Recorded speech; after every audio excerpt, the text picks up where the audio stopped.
Good morning, students. Yesterday we have also discussed on two or more than two topics. Only for 8 minutes video. That is enough. That is not enough for our class. Today I am just going to repeat it again. First, we are just going to discuss on a topic people as resources. Source और resource में काफ़ी अंतर है. अगर हम बात करें river, lake, ocean, all these are source of water, but water is resources for all. Here we see the topmost resources is human beings, because all natural things come under active due to the work of human beings. मानव प्रयास के द्वारा ही आज प्रकृति प्रदत्त सभी चीज़ों का उपयोग एज पॉसिबल एज किया जा रहा है. इसलिए आफ्टर इंडिपेंडेंट ह्यूमन रिसोर्सेज को और डेवलप करने की कोशिश की गई. हम लोग बात करेंगे economic activities by men and women. हमारे समाज में ये जो विकास के दो पहिए हैं, जिसमें एक तरफ मेल और दूसरे तरफ फीमेल है, दोनों का महत्वपूर्ण योगदान हमारे डेवलपमेंट में है. इसमें मेल जो घर से बाहर का काम करते हैं और फीमेल घर से बाहर का भी काम करते हैं और घर के अंदर यानी हाउस होल्ड वर्क भी करती हैं. ऐसे में हम यहाँ पर इस एक्टिविटीज़ को दो भाग में बांट सकते हैं. एक इकोनॉमिक एक्टिविटी और we can say market activity. Other non economic activity and non marketing activity, मतलब जिसमें लेन देन, प्रॉफिट लॉस की चर्चा आती है, वह इकोनॉमिक एक्टिविटीज़ के अंतर्गत आती है. और जिसमें प्रॉफिट लॉस की चर्चा नहीं होती है, वहाँ पर नॉन इकोनॉमिक एक्टिविटीज़ या नॉन मार्केट एक्टिविटीज़ की श्रेणी में आता है. अगर हम बात करें एक पेरेंट्स का, तो वह अपने जीवन का एक महत्वपूर्ण टाइम अपने बच्चों पर देते हैं, लेकिन वह नॉन इकोनॉमिक एक्टिविटीज़ के तहत आता है. जबकि वही पेरेंट्स अगर घर से बाहर निकलकर कुछ वर्क करते हैं और उस वर्क के बदले वह कुछ प्राप्त करते हैं वस्तु या सेवा के रूप में, कमोडिटी एंड सर्विसेज के रूप में, वह इकोनॉमिक एक्टिविटीज़ के अंतर्गत आता है. एक महिलाएं जो दिन भर घर में घर का काम करती हैं, वह नॉन इकोनॉमिक एक्टिविटीज़ के तहत आता है, क्योंकि उसके बदले में उनको कोई पैसे नहीं मिलते हैं. जबकि वहीं घर से बाहर पुरुष, चाहे वह प्राइमरी सेक्टर हो, सेकेंडरी सेक्टर हो, टर्सरी सेक्टर हो, किसी भी सेक्टर में काम करते हैं, वहाँ उसके बदले उनको मजदूरी मिलती है, यह इकोनॉमिक एक्टिविटीज़ के तहत आता है. अब हम बात करेंगे एजुकेशन एंड स्किल, मतलब डिटर्मिनेंट्स ऑफ अर्निंग. हमारा अर्निंग टोटली डिपेंड करता है कि हमारा एजुकेशन क्या है और हमारे पास स्किलनेस क्या है. एजुकेशन के विभिन्न स्तर हैं, lower, primary, middle, high and also college education. Skills, general education के बाद किसी खास क्षेत्र में अगर हम स्पेशलाइज होते हैं, इसका मतलब यह होगा कि हम उस दिशा में, उस क्षेत्र में स्किलफुल हैं. जब हम किसी खास काम के लिए स्किलफुल होते हैं तो वह काम बारीकी से मेरे द्वारा संपादित होता है और उसमें प्रोडक्शन की ज़्यादा गुंजाइश होती है और अर्निंग की भी ज़्यादा गुंजाइश होती है. ऐसे में हमारे बीच जो अर्निंग का डिफरेंट लेवल है, they are totally depend upon our education skill, higher education, higher skill, higher income, lower education, lower skill, lower income. So इसमें अनुपातिक रिलेशन है। अनुपातिक रिलेशन के कारण आज हमारी सरकार इस दिशा में काफ़ी कुछ की है और आगे करने की व्यवस्था भी की जा रही है। समाज को अलग अलग वर्गों में बांटकर, जो वीकर सेक्शन ऑफ सोसाइटी हैं, जो मार्जिनलाइज्ड पीपल हैं, वैसे लोग किसी भी क्षेत्र में स्किलफुल होने में सक्षम नहीं हैं।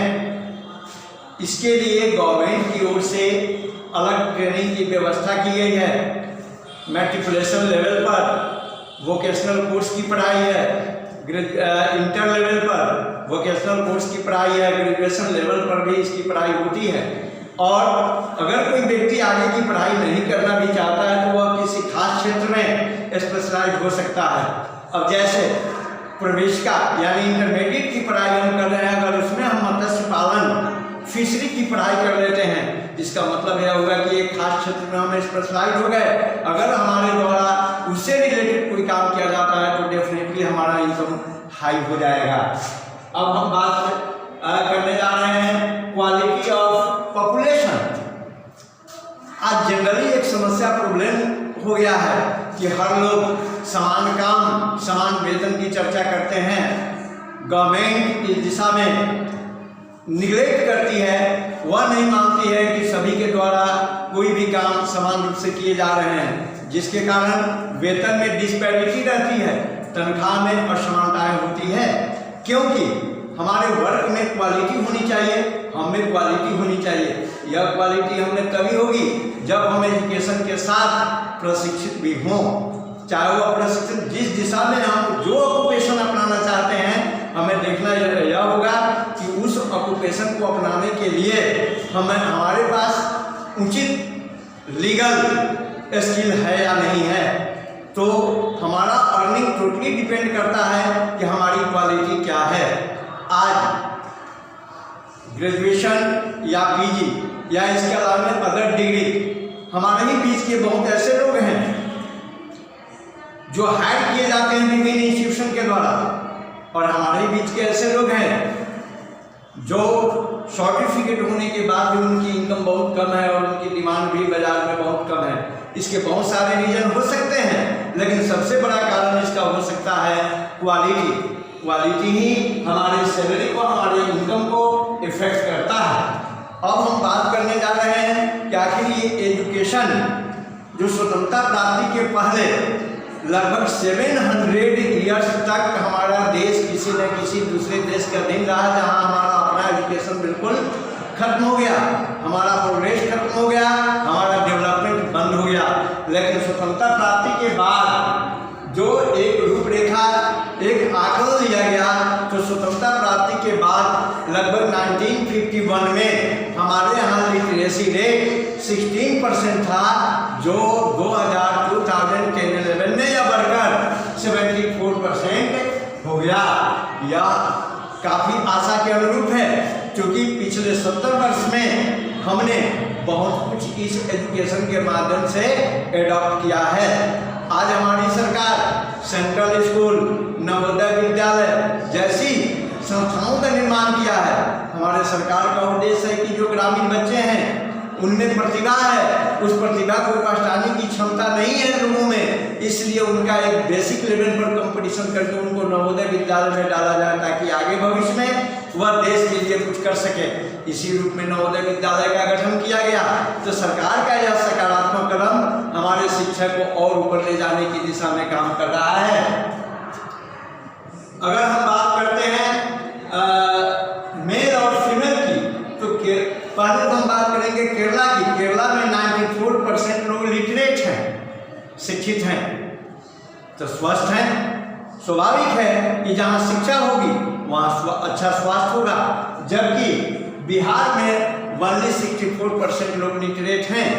इसमें और ज़्यादा विकास करने की ज़रूरत है। जब तक यह विकास नहीं होगा, हमारा उचित डेवलपमेंट नहीं होगा, हम एक सोर्स के रूप में, रिसोर्स के रूप में काम नहीं कर पाएंगे।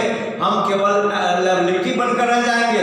लायबिलिटी से एबिलिटी में कन्वर्ट होने के लिए हमें अपने साक्षरता दर को बढ़ाना होगा, शिक्षा के दर को बढ़ाना होगा, हमें प्रशिक्षण प्राप्त करना होगा।